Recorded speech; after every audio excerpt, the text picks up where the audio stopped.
வணக்கம். நான் கே சாஸ்ட்ரோ. இன்னைக்கு பார்க்கக்கூடிய டாபிக் என்னன்னு பார்த்தீங்கன்னா, ஜோதிடம் பார்த்தால் ஜோதிடருடைய தலைமுறை பாதிக்கப்படுமா? அப்படிங்கிறத நம்ம இன்னைக்கு பார்க்கக்கூடிய டாபிக்.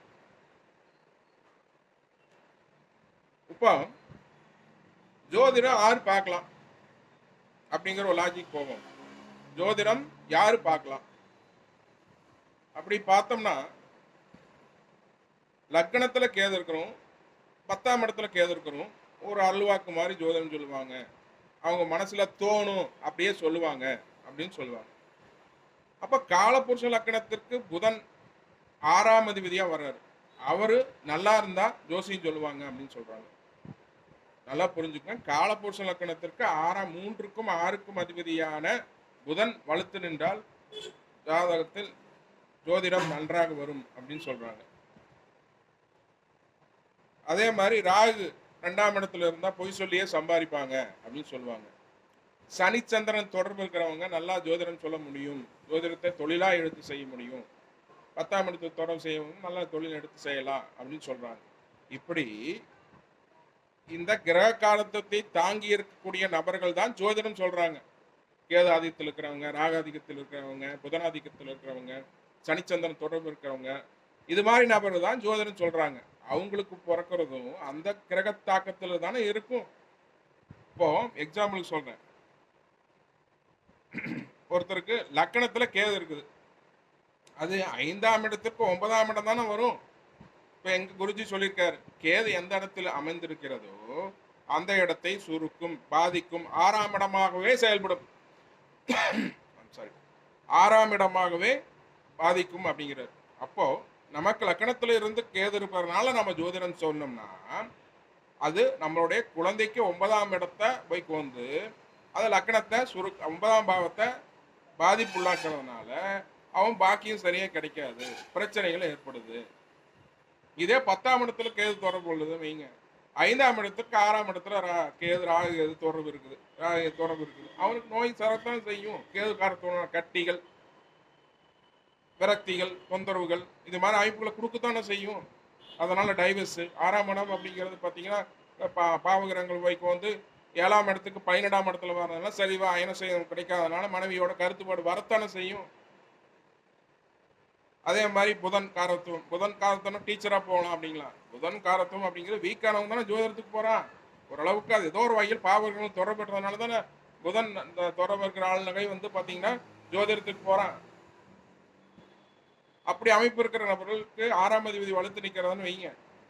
ஒரு லக்கணத்துக்கு 6ஆம் அதிபதி வலுத்து நிற்கிறாரு, 5ஆம் இடத்துக்கு 6ஆம் அதிபதி புதன், நம்ம லக்கணத்துக்கு 10ஆம் இடத்துல இருக்கக்கூடிய புதன் கனெக்டிவிட்டி வரக்கூடிய குழந்தைகளுக்கு புதனுடைய ஆதிக்கம் அதிகமாக இருக்கும். அப்படிங்கும்போது அவங்களுக்கு நரம்பு சம்பந்தமான தொந்தரவுகள் கொடுக்கலாம். ஒரு இரட்டைத்தன்மையுடைய நபராக அடுத்தவங்களுக்கு தெரியலாம். இது மாதிரி நம்மளுடைய ஜாதகத்துல என்ன இருக்குதோ அதைத்தானே நம்ம அடுத்த ஜெனரேஷன் ரிஃப்ளெக்ட் ஆகும். ஒருத்தன் ஜோதிடத்தை தொழிலா செய்யறான்னாவே அவங்க ஜாதகத்துல அந்த மாதிரி கிரக அமைப்புகள் இருக்கிறதுனால அந்த ஜோதிடத்தை செய்யறான். நீங்க சொல்ற மாதிரி ஜோதிடம் சொன்னால் அடுத்த ஜெனரேஷன் பாதிப்பு அப்படிங்கிறது நீங்க ஜோதிடத்தை குழி தோண்டி புதைக்கிறீங்கன்னு அர்த்தம். கர்மா அடிப்படையில் ஜோதிடம் சொல்லப்படுகிறது. கர்மா அடிப்படையில் தான் ஒருத்தர் மனிதோட வாழ்க்கையை இயங்குறது அப்படின்னு சொல்லிட்டு நீங்க இப்ப என்ன சொல்றீங்க? ஜோதிடம் சொன்னா உங்க அடுத்த ஜெனரேஷன் பாதிக்கும் அப்படின்னா இது லாஜிக்கே இல்லையே. உங்களுடைய ஜாதகத்துல என்ன கிரக அமைப்புகள் இருக்குதோ அதனுடைய ரியாக்ஷன் தானே உங்களுடைய அடுத்த ஜெனரேஷனுக்கு வரும். அப்படி இருக்கிறவங்க தான் அடுத்த ஜெனரேஷனுக்கு வரும்.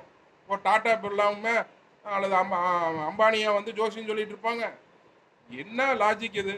உங்களோட ஜாதகத்துல என்ன அமைப்பு இருக்குதோ அடுத்த ஜெனரேஷன் வரும். உங்க ஜாதகத்துல 9ஆம் இடத்துல இருக்கிறத பொறுத்து தானே அப்பாவுடைய கணக்கிறீங்க, 5ஆம் இடத்தை வச்சு தானே குழந்தைய கணிக்கிறீங்க. அவங்களுடைய அடுத்த ஜெனரேஷன் வாழ்க்கை அப்படித்தானே வரும். இதுல என்ன நீங்க வந்து ஜோதிடம் பார்த்தா தான் அடுத்த தலைமுறை பார்த்தா அடுத்த தலைமுறை பாதிக்கும்னு சொல்றீங்க? எனக்கு எந்த விதத்துல எப்படின்னு புரியல. பொதுவா கர்மாங்கிறது 10ஆம் இடம். நம்மளுடைய 10ஆம் இடம் அப்படிங்கிறது 9க்கு 2ஆம் இடம். அதாவது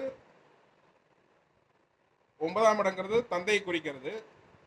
அப்பாவுடைய வரவை பொறுத்து அவர் சேர்த்துக்கின்ற முறையை பொறுத்து நம்மளுடைய கர்மா அமைகிறது. 5ஆம் இடங்கிறது தாத்தா. தாத்தா எப்படி சேர்த்துறாருங்கிறத பொறுத்து 5ஆம் இடத்துக்கு 2ஆம் இடம், 6ஆம் இடம். 9ஆம் இடத்துக்கு கர்மாவா அமைகிறது. 5ஆம் இடங்கிறது குழந்தை. நாம எப்படி சேர்த்துறோம் அப்படிங்கிறத பொறுத்து 5ஆம் இடத்துக்கு 10ஆம் இடம் கர்மா அமைகிறது. இப்படித்தான் லாஜிக்கை தவிர இப்படி செஞ்சா இப்படி ஆயிரும் அப்படின்னா தவறான விஷயம். நீங்க சொல்றது எந்த லாஜிக்கும் இல்லைன்னு அர்த்தம். ரூபாய்க்கு பொருளை வாங்கி 100 ரூபாய்க்கு விற்கிறது நியாயமா? அது கர்மாவுக்கு வராதா? நீ ஒரு லட்சமா கோயிலுக்கு கொட்டிட்டு ஏகப்பட்ட ஊழல் லஞ்சம் பண்ணிட்டீங்கன்னா அது உனக்கு கர்மா சுமக்காதா? கர்மா வராதா? என்ன லாஜிக் இருக்கு? உங்களுடைய ஜீன்ல இருக்கக்கூடிய ஒரு மரபு அணு அடுத்த ஜெனரேஷன் உருவாக்குகிறது என்றால் உங்க ஜாதகத்தில் இருக்கக்கூடிய கிரக தாக்கத்தம் தான் அடுத்த ஜெனரேஷன்லையும் ஏற்படும். அதுதான் உண்மை. அதான் அடிப்படையில தான் ஜோதிடராக இருக்கிறவங்க அடுத்த தலைமுறையில் வந்து அவங்க ஃபேமிலியில் கேன்சர் பேஷண்ட் இருக்கிறாங்க, மனநிலை சனிச்சந்திர தொடர்பு கிரகம்னால வரக்கூடிய ஜோசியர்கள்லாம் வந்து பார்த்தீங்கன்னா மனநிலை பாதிக்கப்பட்ட நபர் இருக்கிறாங்க, விடோவர்கள் இருக்கிறாங்க, ராகு தொடர்புனால விடோ இருக்கிறாங்க. கேது அப்படிங்கிறது ஒரு விரக்தி தலைமையோட நமக்கு சன்னியாசியாக போகிறாங்க, குழந்தை கல்யாணமே படிக்காம சன்னியாசியாக இருக்கிறாங்க. இது மாதிரி ஏன் இருக்கிறாங்கன்னா அவங்க ஜாதகத்தில் போன ஜாதகருடைய ஜோசியருடைய ஜாதகத்தில் இருக்கக்கூடிய இணைவுகளை முடிவு தான் அடுத்த ஜெனரேஷன் ஏற்படுத்துது. நீங்க சொல்ற மாதிரி ஜோசியை பார்த்ததுனால அடுத்த ஜெனரேஷன் மாறிடுச்சு அப்படிங்கிறது சரியான கருத்து அல்ல. நாம் என்ன விதைக்கிறோமோ அதுதான் விதையாகும். அதுதான் கர்மா. நீங்க எப்படி சம்பாதிக்கிறீங்களோ அதை பொறுத்து தான் கர்மா ஏற்படுகிறது அப்படின்னு சொல்லிட்டு மீண்டும் ஒரு நல்ல கருத்து கிடைக்கும் பொழுது உங்களுடன் கலந்து விளக்கம் அளிக்குள்ளேன். நன்றி, வணக்கம்.